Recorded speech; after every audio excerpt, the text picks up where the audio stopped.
300,000 warriors. That's the number that haunted Christian Spain for 40 years. 300,000 Almoravid soldiers crossed the Strait of Gibraltar in 1086 and shattered the mightiest army the Spanish kingdoms could assemble at a place called Sagrajas. King Alfonso VI of Castile, the conqueror of Toledo, the man who had pushed the Reconquista to its greatest heights, fled the battlefield with a wound in his thigh and 500 survivors. His army of 50,000 had simply ceased to exist. The Almoravids did not just defeat the Christians, they annihilated them. And for the next century, every Spanish king woke with the same nightmare. What if they come back with 300,000 more? In 1212, they did come back. Not the Almoravids. They had fallen to an even more fanatical dynasty called the Almohads. But the army that gathered in southern Spain that summer was the largest Islamic force ever assembled on European soil. The Caliph Muhammad al-Nasir commanded somewhere between 100,000 and 200,000 warriors. The sources disagree on the exact number, but all agree it was a host beyond counting. Berber cavalry from the Atlas Mountains, Arid infantry from Andalusia, African slave soldiers trained from childhood for war. And at the center of it all, a guard of 10,000 elite black warriors chained together around the caliph's tent. Literally chained, so that none could flee, so that they would fight to the death or die where they stood. Against this host, the Christian kingdoms of Spain had assembled the largest crusading army the Iberian Peninsula had ever seen, perhaps 20,000 men. Knights from Castile, Aragon, Navarre, and Portugal. Crusaders from France and Italy who had crossed the Pyrenees to fight for Christ. The military orders, Templars, Hospitallers, the Spanish orders of Calatrava, Santiago, and Alcantara. It was everything Christian Spain could gather, and it was still outnumbered 5 to 1, maybe 10 to 1. The arithmetic was horrifying, and everyone remembered Sagrajas. King Alfonso VIII of Castile had spent his entire adult life preparing for this moment. He had been a child when his father died, a pawn in the power struggles of Spanish nobility. He had watched his kingdom torn apart by civil war. He had clawed his way to power, rebuilt his army, and in 1195 led that army against the Almohads at a place called Alarcos. He lost. The disaster was not quite as absolute as Sagrajas, but it was devastating enough. Alfonso retreated to Toledo and waited for the killing blow that never came. The Almohads, overconfident in their victory, withdrew to Africa. They gave Alfonso 17 years to prepare his revenge. But revenge against what? The Almohad Caliphate stretched from Senegal to Tunisia, from the Atlas Mountains to the Guadalquivir. They had resources that dwarfed anything the Spanish kingdoms could match. Every year they ruled, they grew stronger. Every year Alfonso waited, his window of opportunity narrowed.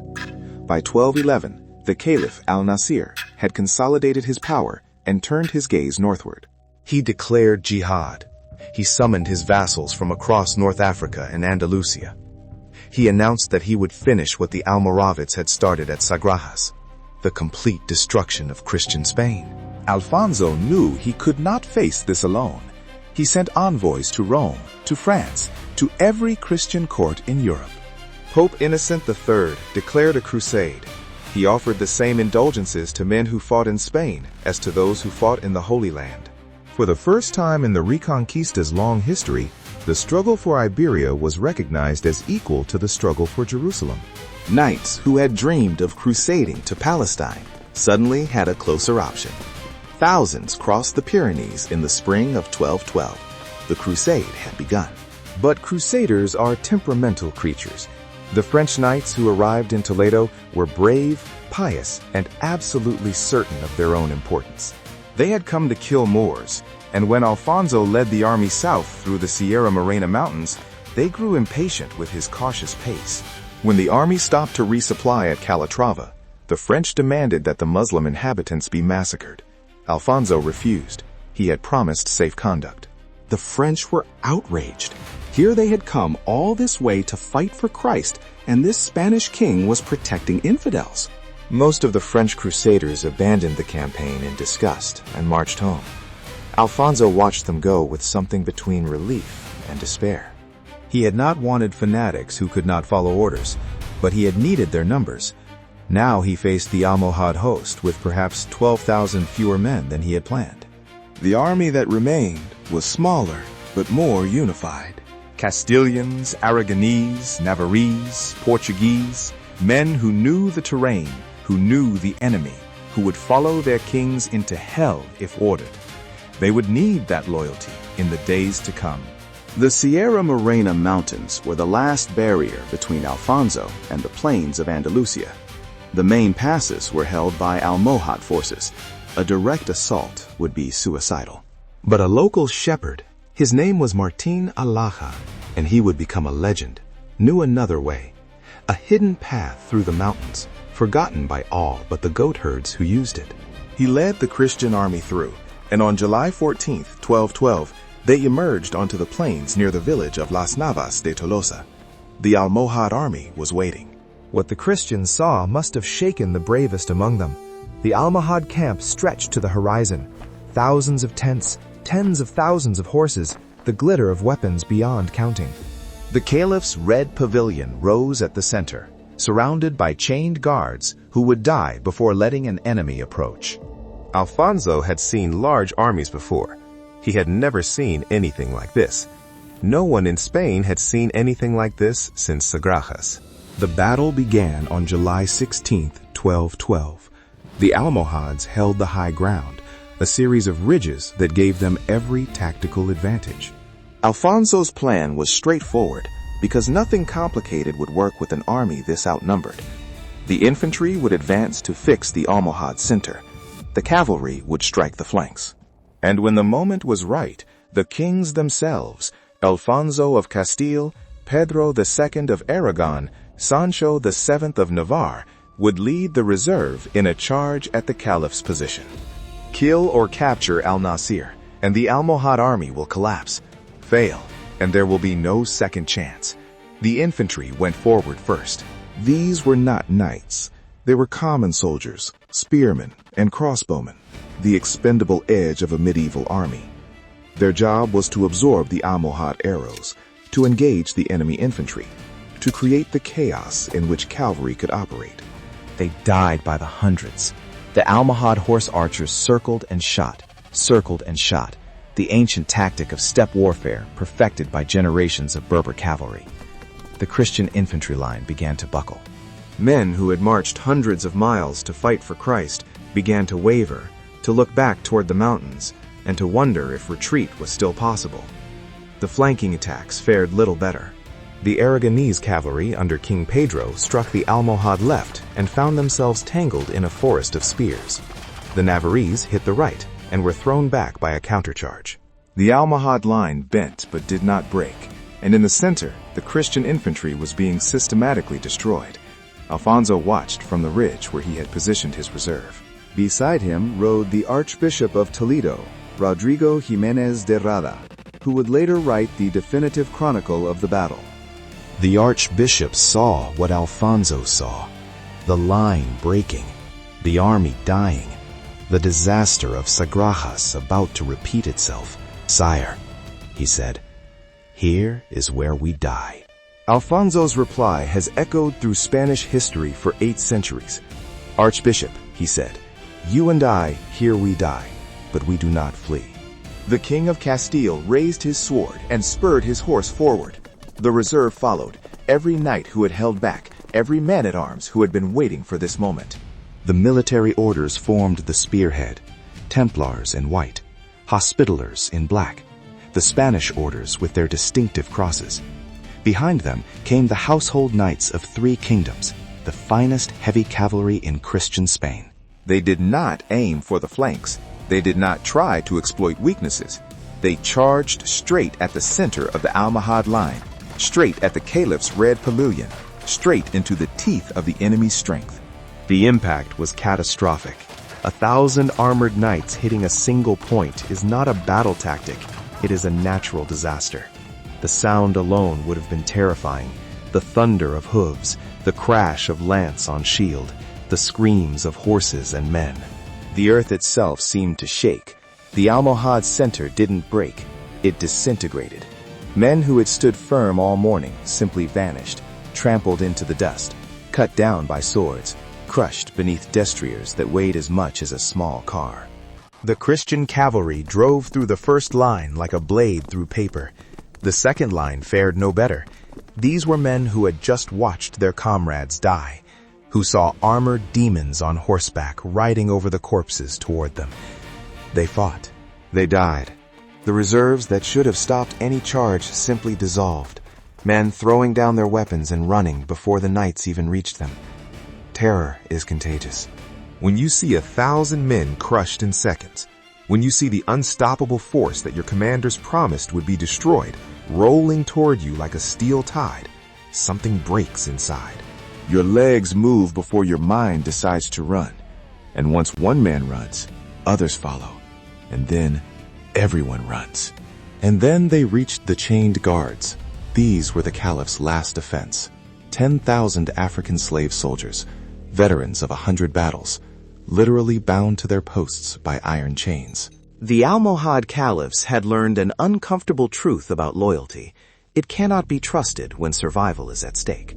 So they had created these guards, the Imasabilin, the bound ones, who had no option but to fight. Each man was chained to his neighbor. Each row was chained to stakes driven into the ground around the Caliph's pavilion. They formed a living wall of flesh and steel that could not retreat, could not waver, could not do anything but stand and die. The Christian knight slammed into them like a wave hitting a cliff. But this cliff was made of men, and men can be broken. The first rank of guards fell where they stood, cut down by swords and lances, trampled by horses. The chains held them upright, even in death. The second rank had to fight standing among the corpses of their brothers, unable to move, unable to step back, unable to do anything but swing their weapons until the weight of dead men dragging on the chains pulled them down.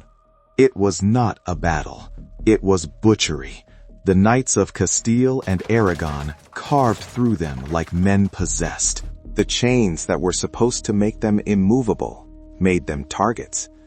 Men who could not run were men who could not dodge, could not maneuver, could not do anything but absorb the full fury of a cavalry charge that had built momentum across half a mile of battlefield. The screams of the dying mixed with the crash of steel, the thunder of hooves, and the desperate prayers of men who knew they were about to meet God. The ground around the caliph's tent became a carpet of corpses. Almohad guards still chained together in death, Christian knights who had fallen in the final yards of the charge, horses that had stumbled on the bodies and been cut down where they fell. King Sancho VII of Navarre, a giant of a man, nearly 7 feet tall, reached the Caliph's pavilion first.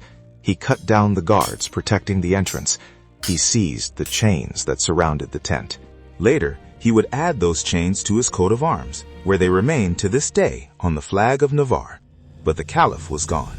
Al-Nasir fled the moment he saw his guards falling, riding south with a handful of retainers, leaving his army to die. And die they did. The rout that followed was one of the bloodiest in medieval history. The Almohad army collapsed from the center outward, as men who had been holding firm saw the Caliph's pavilion fall and realized there was nothing left to fight for. When the supreme leader of your faith flees the battlefield, what is left to believe in? When the man who declared jihad abandons his own warriors, what cause remains worth dying for? The answer was nothing. Nothing remained. Christian cavalry ran them down for miles. The plains of Las Navas became a killing ground, where exhausted men were hunted like animals. Some Almohads threw down their weapons and begged for mercy. Some received it. Many did not. The infantry, energized by victory, stopped running and started killing. These were men who had seen their friends die all morning, men who had believed they were about to join them, and their relief had transformed into rage. Bodies piled in the ravines so thick that men could walk across them without touching the ground. The streams ran red. The stench of blood and death hung over the battlefield for days. The chroniclers claimed that 100,000 Almohads died that day, perhaps more.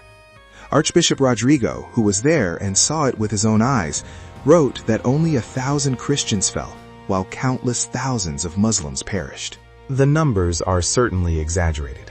Medieval chroniclers were not known for their precision. But even if we cut the estimates by half, by 3/4, what remains is still a massacre of historic proportions.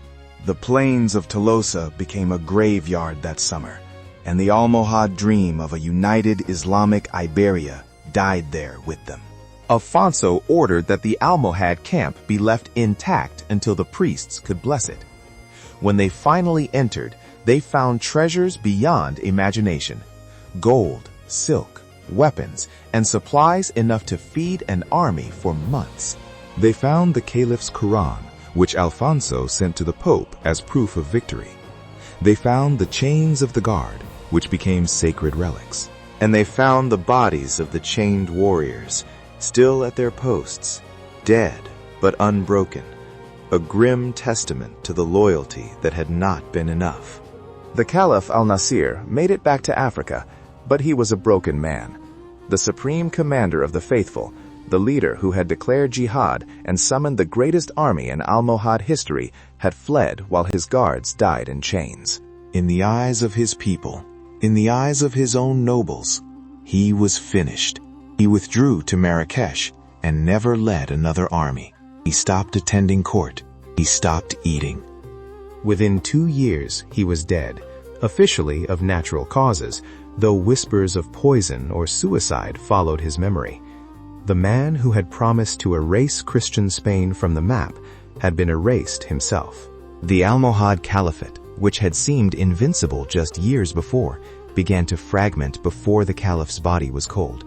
Governors declared independence. Provinces fell into civil war.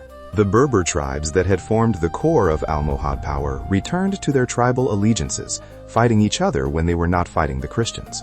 Within 50 years, the caliphate would be gone entirely, replaced by petty kingdoms, the taifas, that could not resist the Christian advance even when they wanted to.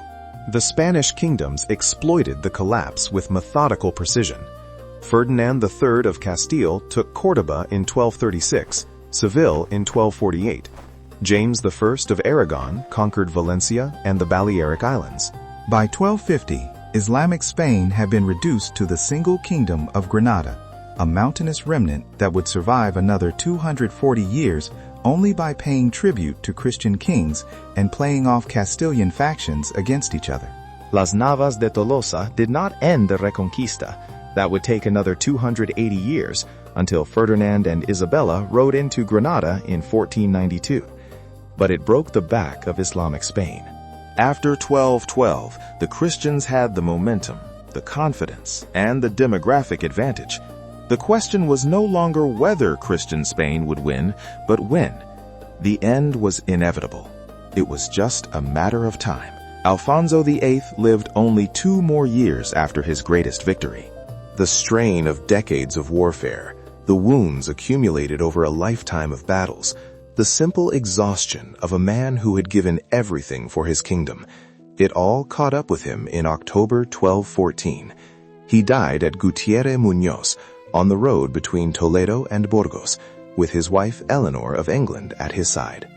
His tomb in the monastery of Las Huelgas became a pilgrimage site. Knights came to pray before his remains, drawing strength from the memory of what he had accomplished. The man who had lost at Alarcos, who had spent 17 years preparing for revenge, who had stood on that ridge at Las Navas and said, "We do not flee," and then charged into the teeth of an army 5 times his size and emerged victorious.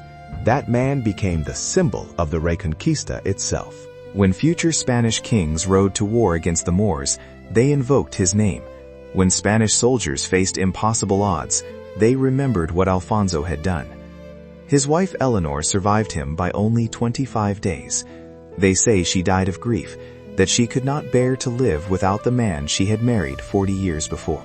They are buried together at Las Huelgas, side by side, as they had been in life. Their son Henry I died in childhood, and the crown passed to their daughter Berenguela, and then to their grandson Ferdinand III, the king who would finish what Alfonso had started. But here is the question that haunts this story, as it haunts so many stories of medieval warfare. What if Alfonso had hesitated? What if the charge had faltered? What if the caliph's guards had held just a few minutes longer? The Christians were losing until the final charge. They were moments from another Sagrajas. The margin between total victory and complete annihilation was measured in seconds, in the courage of men who decided to die rather than flee. And consider the chained guards, 10,000 men who couldn't run, who fought until the last of them fell. Were they heroes? Were they victims? They were slaves, fighting for a master who abandoned them. They held their ground when the free men around them ran, and they died, every single one of them, while the caliph they were sworn to protect galloped to safety. What does their sacrifice mean? What does any sacrifice mean when the cause is already lost? There are no easy answers. There never are. There are only the facts. 20,000 men faced somewhere between 100,000 and 200,000. The Christians charged into odds that should have killed them all. And somehow, against every reasonable expectation, they won. The revenge for Sagrajas was paid in full. The 300,000 warriors that had haunted Spanish nightmares for a century were answered by 20,000 knights who refused to believe the math. Las Navas de Tolosa, July 16, 1212. The day that decided the fate of the Iberian Peninsula. The day that turned the Reconquista from a desperate struggle into an inevitable conquest. The day that proved, once again, that history doesn't care about numbers. It only cares about who is willing to charge.